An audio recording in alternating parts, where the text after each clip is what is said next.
Sou o professor Sérgio e nesta unidade nós vamos estudar o processo de saúde e doença e os indicadores de saúde.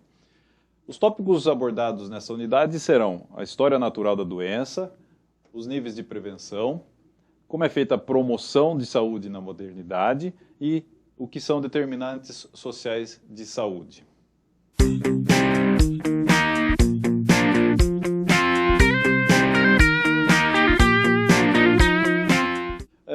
O termo história natural da doença nos remete à ideia de tempo.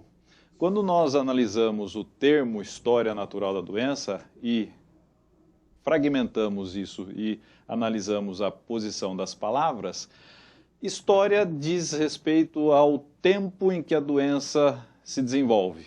Natural diz respeito ao desenvolvimento da doença sem a interferência do homem. Ou seja, para que nós possamos entender o termo história natural da doença, nós conseguimos ter a ideia de como essa doença evolui ao longo do tempo, sem interferência de nada ou de ninguém.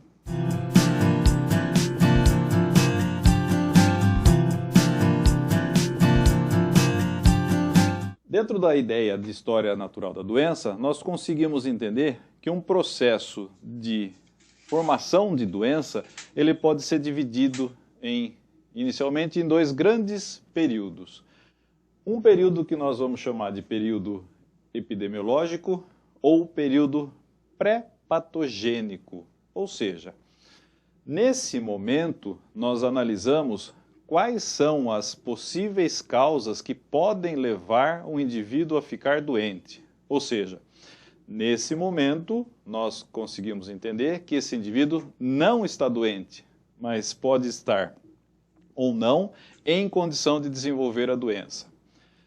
Nesse período epidemiológico ou pré-patogênico, nós podemos focar em alguns fatores bastante interessantes. Inicialmente, nós podemos pensar em fatores sociais que podem interferir nesse processo de formação de doença. Fatores socioeconômicos, fatores relacionados à distribuição de renda, fatores relacionados à cultura, fatores relacionados à condição psicossocial de uma população. E nós temos também os fatores ambientais, os fatores relacionados ao ambiente em que esses indivíduos estão inseridos. Agora nós podemos falar um pouquinho do período patológico ou período patogênico. Nesse período, nós temos as primeiras ações dos agentes causadores da doença sobre um indivíduo. Então, nesse período, nós conseguimos observar que o indivíduo já começa a desenvolver alterações, sejam fisiológicas, anatômicas, bioquímicas. Essas alterações, elas surgem em decorrência da exposição do indivíduo à doença. Não necessariamente nós já temos a manifestação dos sintomas, mas nós precisamos entender que dentro desse período nós vamos, inicialmente, não apresentar sintomas, mas no desenvolvimento da doença, os sinais e sintomas surgem naturalmente. Então, nós conseguimos observar que nesse período eu tenho uma interação muito grande entre o estímulo causador dessa doença e o indivíduo ou a população que é suscetível a essa doença. Nós temos alterações que estão presentes, mas nem sempre inicialmente são fáceis de serem detectadas. Dependendo da doença, nós temos prazos específicos para detectar esses sinais e sintomas.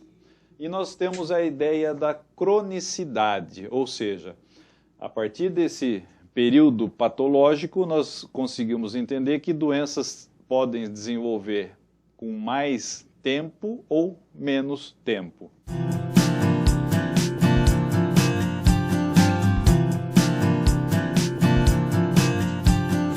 Baseado nos períodos patológicos e pré-patológicos, nós conseguimos ter ações específicas com relação a esse processo de saúde e doença. E quais seriam essas ações específicas? Baseado na história natural da doença e nessa divisão que nós acabamos de apresentar, nós conseguimos fazer uma prevenção ou um tratamento.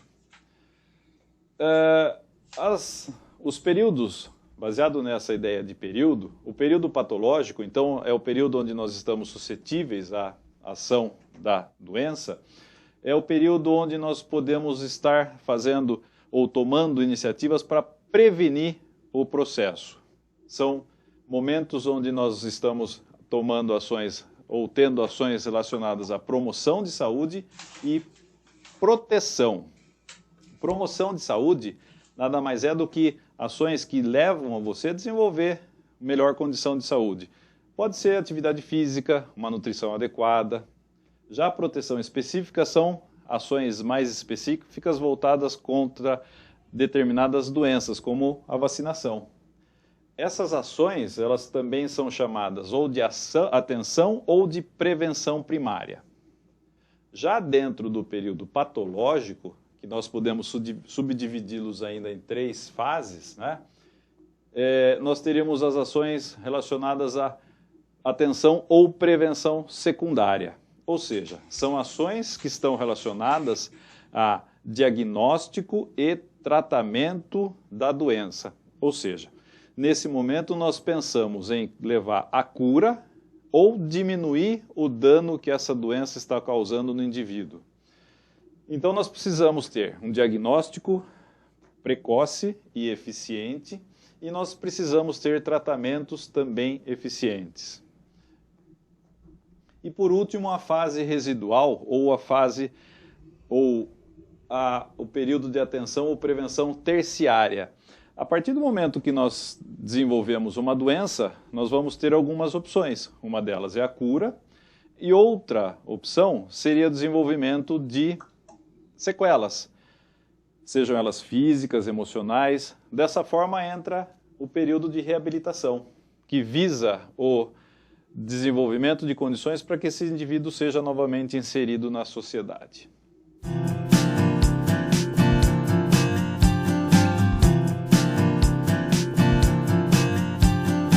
O conceito de atenção à saúde diz respeito a um conjunto de ações ou um conjunto de atividades que tem como objetivo manter ou oferecer boas condições de saúde para uma população.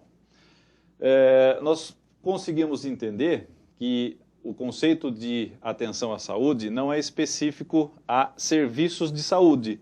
Ele é multifatorial ou intersetorial.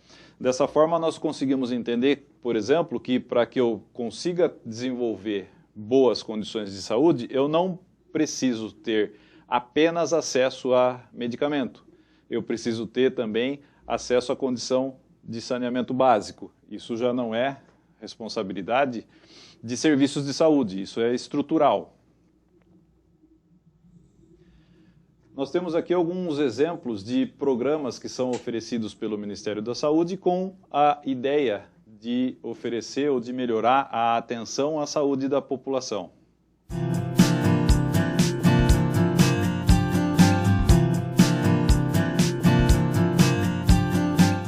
Já a promoção de saúde, ela está associada a políticas que são implantadas com o objetivo de desenvolver condições favoráveis à boa condição de vida da população.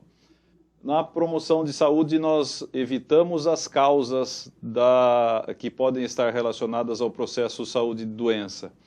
Na promoção de saúde, nós não tratamos doença. Na promoção de saúde, nós desenvolvemos atividades como, por exemplo, a atividade física, que pode ser usado como um fator de promover condição de saúde e evitar doença cardiovascular, evitar doenças como obesidade. Tá? Então, nós precisamos levar em consideração algumas coisas que são bastante importantes. Promoção de saúde, ela tem a relação direta com políticas públicas relacionadas a uma população saudável. Ela tem relação com ambientes saudáveis, ela tem relação com ações dentro de uma comunidade, ela tem relação baseado também no desenvolvimento de determinadas habilidades ou condições que o indivíduo possa ter, ou mesmo uma coletividade também venha a ter.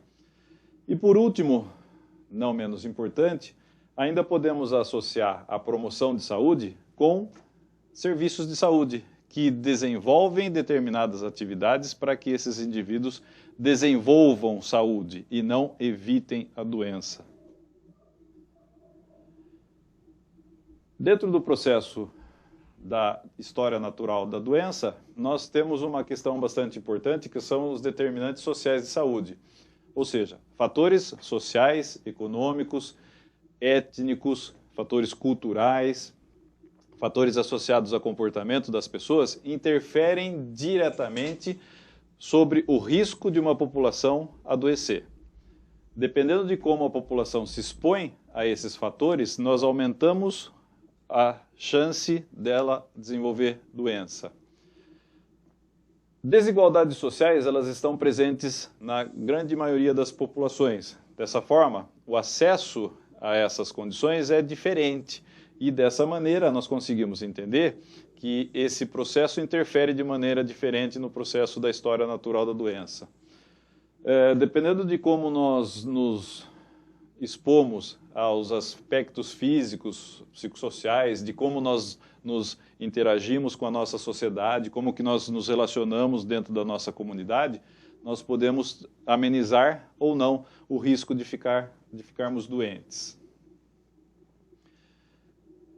Entendendo o processo de história natural da doença, nós conseguimos desenvolver mecanismos que possam nos indicar como está a condição de saúde da população. São os indicadores de saúde. Esses indicadores nos dão informações sobre a dimensão ou estado de saúde de uma população. Ou seja, nós conseguimos, através desses indicadores, analisar como que está sendo o desempenho das ações e das políticas públicas de tratamento e de prevenção dentro do controle da doença numa determinada comunidade. Alguns indicadores mostram a situação de determinados grupos populacionais. Alguns indicadores eles estão associados a condições ambientais que interferem na relação de saúde de uma população.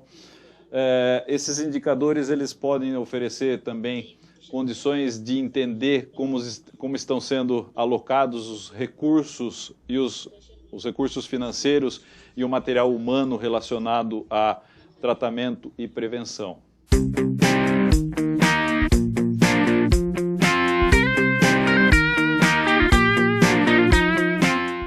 Nesse quadro nós conseguimos visualizar alguns dos indicadores de saúde mais comumente usados. Um deles é o indicador de morbidade. Dentro de uma população, nós vamos observar que um determinado número de indivíduos adoece. E aí nós temos a ideia da morbidade, ou seja, quantas pessoas estão doentes. Nós podemos associar a ideia de morbidade a causas específicas ou não. Eu posso associar a morbidade relacionado a uma determinada doença ou simplesmente um grupo de pessoas. Outro conceito é o conceito de mortalidade. Nesse conceito, nós analisamos a quantidade de indivíduos que estão morrendo dentro de uma população. A partir do conceito de mortalidade, nós conseguimos ramificar, ou seja, nós conseguimos identificar a mortalidade por causa, mortalidade infantil, mortalidade materna. Dentro disso, nós temos um índice que a gente chama de coeficiente de mortalidade geral, ou seja, todos os óbitos dentro de uma determinada população. Outro indicador bastante importante, e é um dos indicadores mais usados dentro da área da saúde, são os indicadores de mortalidade infantil. E por que o indicador de mortalidade infantil é um dos mais usados? O indicador de mortalidade infantil é um dos mais usados, haja visto que as crianças nessa determinada faixa etária, esse índice avalia morte de criança de 0 a 1 ano, são crianças que são extremamente vulneráveis e suscetíveis a condições ambientais. Ou seja, nessa população, nós observamos indivíduos que têm um risco muito elevado de vir a óbito. Já o coeficiente de mortalidade por causa mede a possibilidade de virmos a morrer por uma determinada causa específica. Vamos agora para o conceito da incidência. Dentro de uma população, nós vamos observar que a doença se desenvolve e, a partir desse desenvolvimento, nós vamos ter indivíduos com novos casos, ou seja, eu tenho a ideia de incidência da doença. Nada mais é do que a frequência de casos novos que surgem nessa comunidade. Por outro lado, a ideia de prevalência é o total de casos, sejam eles novos ou antigos, de uma determinada doença dentro da população. E por último, a taxa de ataque, ou seja, esse indicador, ele analisa a condição de uma determinada doença ou de uma determinada situação dentro de uma população ou uma comunidade bem definida. Ela é expressa em percentual e nessa condição eu consigo especificar, por exemplo, uma população de uma escola que desenvolveu um surto de conjuntivite. Aí eu meço, dentro dessa população bem específica, a taxa de ataque. Quantos indivíduos estão doentes dentro dessa comunidade. Assim nós terminamos esta unidade. Desejo a vocês um bom estudo dentro da unidade de apoio e nos vemos na próxima aula.